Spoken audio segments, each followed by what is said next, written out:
مش هتعرف تكون سعيد طول الوقت.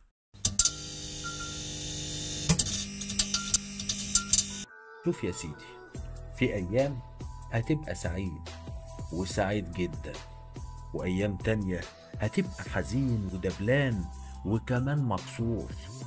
أيام بالك هيبقى رايق، وأيام تانية مشغول. أيام هتنام بسهولة، وأيام تانية من كتر التفكير عينيك مش هتشوف النوم. دوام الحال من المحال. عشان كده ردد دايما: اللهم يا مغير الأحوال غير حالنا إلى أحسن حال، وسخر لنا من حظوظ الدنيا كل خير، واصرف عنا كل شر، إنك على كل شيء قدير.